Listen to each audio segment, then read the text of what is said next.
Di video bagian pertama, perjalanan malam ini saya awali dari Hagia Sophia, lalu naik tram melintasi sisi barat Istana Topkapi, memburu pesta kembang api di tepi Selat Bosporus.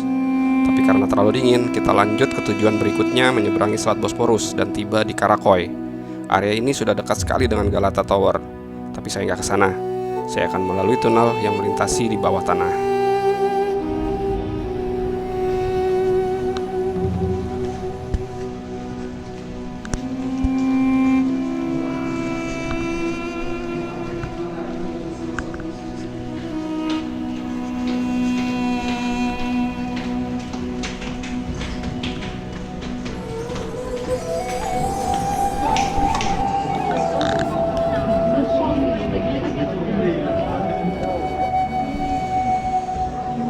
Nama resminya adalah tunnel, tapi ini adalah sebuah funicular.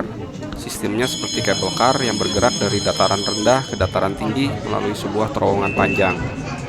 Tunnel di Karakoy ini adalah salah satu sistem angkutan vertikal tertua di dunia. Sudah dibuka sejak tahun 1875, menyambungkan dua stasiun, Karakoy di bawah dan Beyoğlu di bagian atas dengan jarak 573 meter. Tidak banyak penumpang yang bisa diangkut oleh tunnel ini dalam sekali perjalanan. Maksimal penumpang hanya bisa 30-40 orang saja.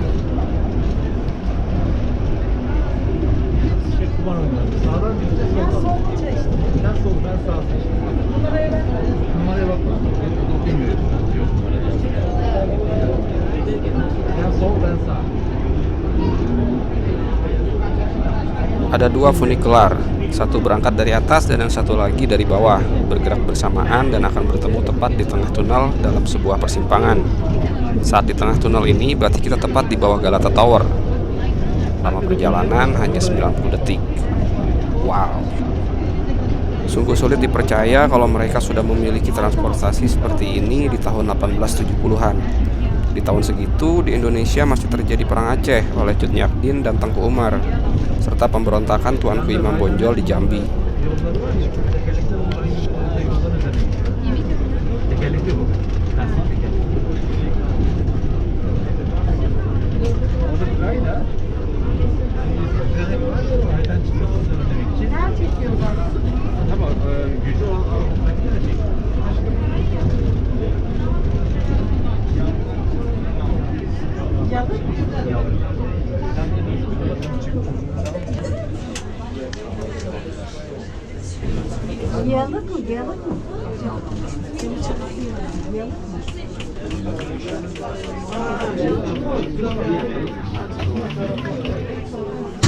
Selisih ketinggian antara atas dan bawah adalah 60 meter. Itu berarti setara kalau kita naik lift 17-20 lantai. Lumayan juga tuh kalau naik tangga.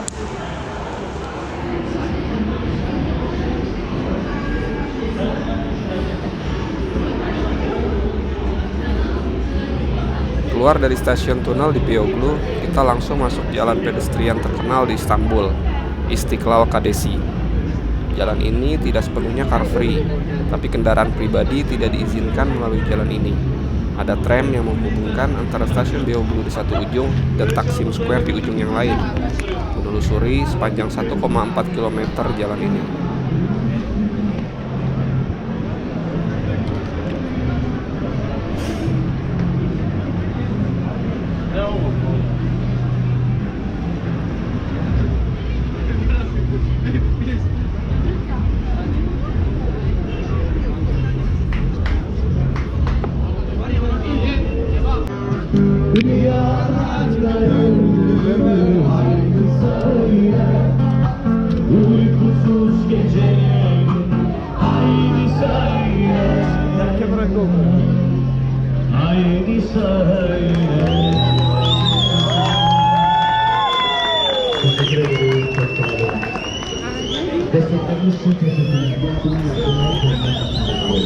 Ramainya pejalan kaki, pertokoan, warung-warung makanan dan jajanan, serta musisi jalanan.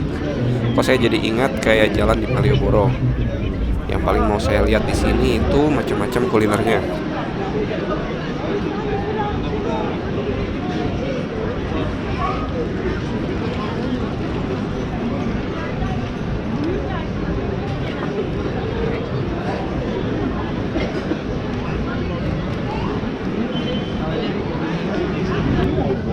Yang pertama menarik perhatian saya adalah gerai patatos ini.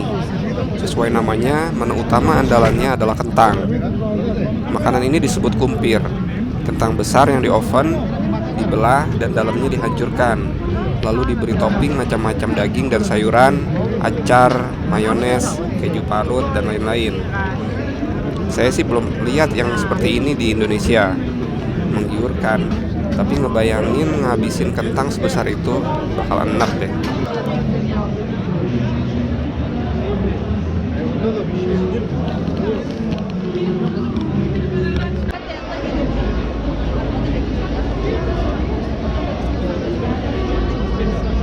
Lalu yang ini adalah restoran cafe.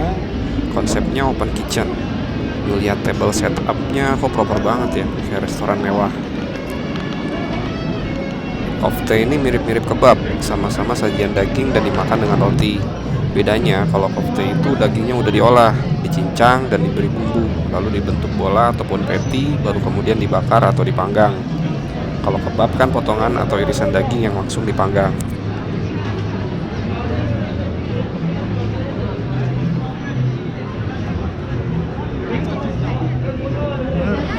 Sekarang saya beralih ke sisi di seberang. Nama tempat makannya Pat Sosis. Jelas ini singkatan dari patatos dan sosis. Makanan utamanya itu kumpir juga dan macam-macam hotdog. Kumpir ini merupakan jajanan tradisional Turki. Dulunya dijual dengan gerobak atau warung tenda pinggir jalan. Sekarang dikembangkan lebih modern dengan pengembangan cita rasa dan penyajian.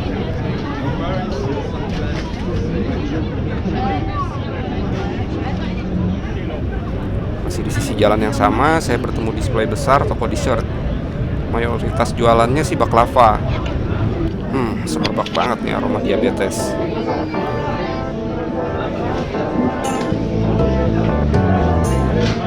Sebelahnya lagi ada gerai churros. Udah banyak lah ya churros model celup-celup coklat begini di Indonesia.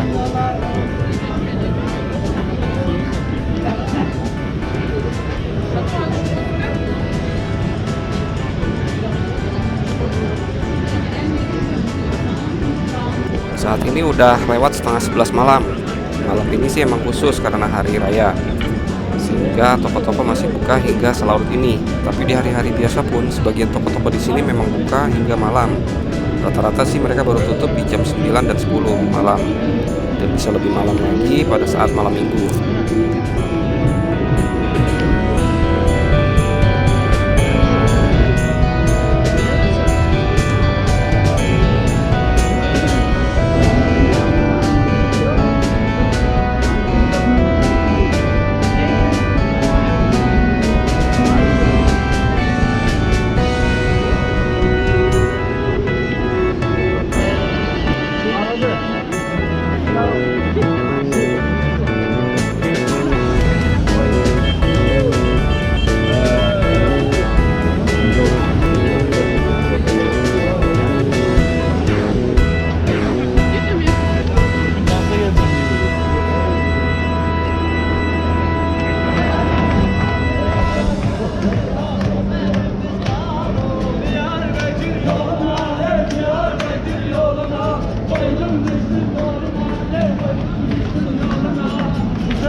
Sepanjang Jalan Istiqlal ini banyak sekali saya temukan gerai-gerai penjual baklava dengan berbagai macam konsep penyajian.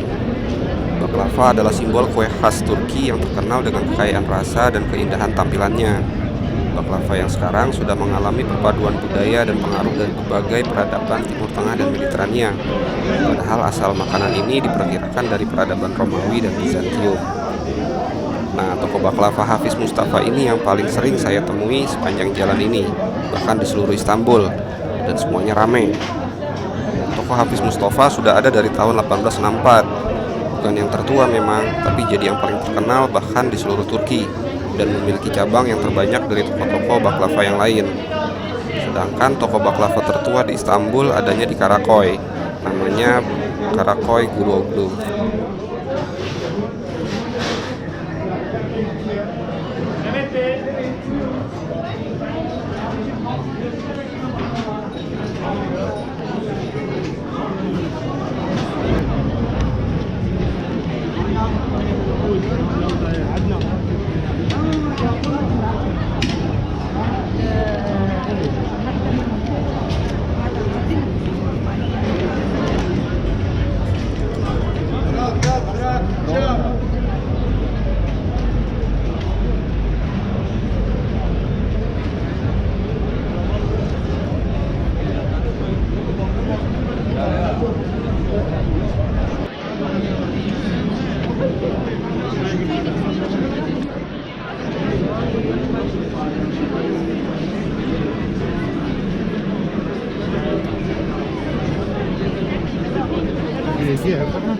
Semakin mendekat ke Taksim Square, kondisi Jalan Istiqlal ini semakin padat pejalan kaki. Sepertinya keramaian Hari Republik dari seluruh tempat di Istanbul akhirnya terpusat ke Taksim Square ini. Meskipun ramai, tapi restoran di depan ini terlalu eye-catching. Makanan yang dipajang menggiurkan sekali. Konsepnya mirip-mirip warteg lah, warung tunjuk atau touchscreen. Kita tunjuk lauk yang kita pilih, nanti disiapkan.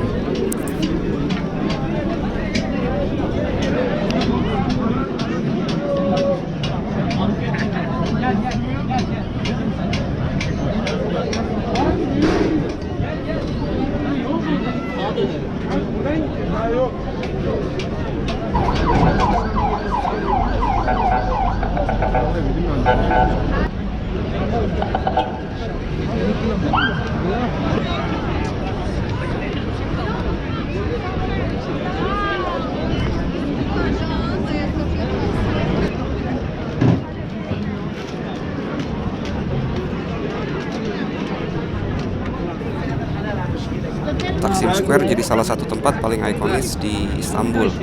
Di sini ini pusatnya orang-orang nongkrong, berburu kuliner, destinasi belanja, juga wisata budaya. Ditambah lagi di lokasi ini adalah pusat transportasi. Pertemuan dari segala moda angkutan terjadi di sini. Nah, yang paling dituju dari keramaian orang di sini tentu saja penjual makanan. Gerai makanan di sekitaran Taksim Square kebanyakan adalah makanan cepat saji, macam kebab, shawarma, hotdog, dan islak burger. Tapi kalau mau makan di sini ya harus extra effort. Lihat aja nih antriannya.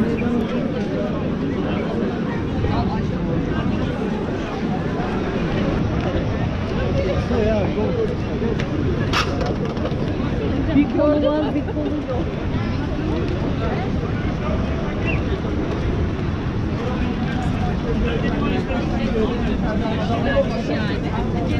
Geri çıkarmış onları. Bir tane limon ver, iki. Dışarıya limon.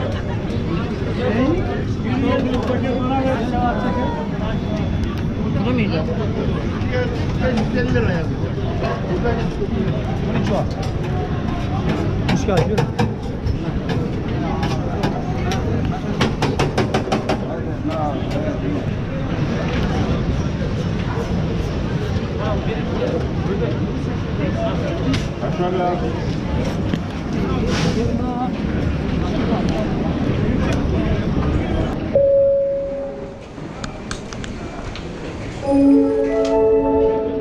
Sayın yolcularımız, H4 Boğaziçi Üniversitesi Hisarüstü Aşiyan Bilgiler Atlas hizmeti açılmıştır. İstanbul'umuza hayırlı olsun. Sekarang sudah jam 11 malam lewat. Saatnya saya mengakhiri perjalanan malam ini. Pengalaman yang gak akan saya lupa menikmati keramaian Hari Raya Nasional di negara lain. Tapi semakin malam keamanan semakin rawan. Beberapa kali tadi ada orang-orang yang memanggil saya entah apa maksudnya. Tapi tentu saja jelas bukan maksud yang baik. Mungkin karena saya terlihat sebagai orang asing, jadi saya abaikan saja. Dari Taksim Square ini, saya lanjut turun kembali ke sisi Selat Bosporus dengan tunnel yang lebih modern dari yang tadi di Karakoy.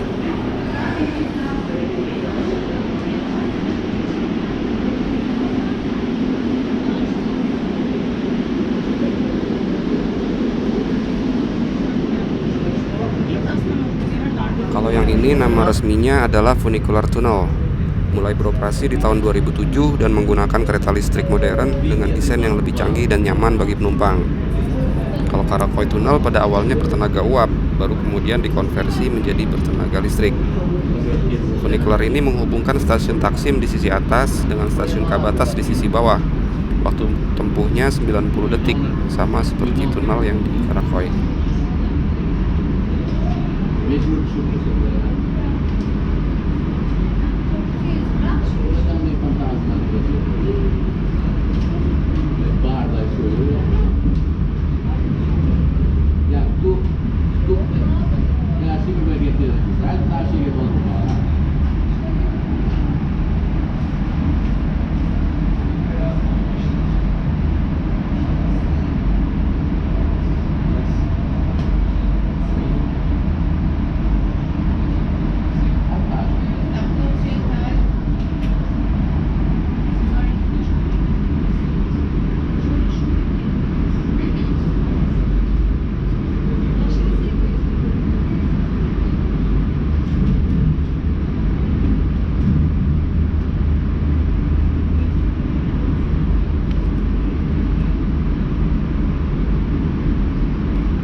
Keluar dari stasiun Karakoy, terdapat bermacam pilihan mode transportasi lanjutan.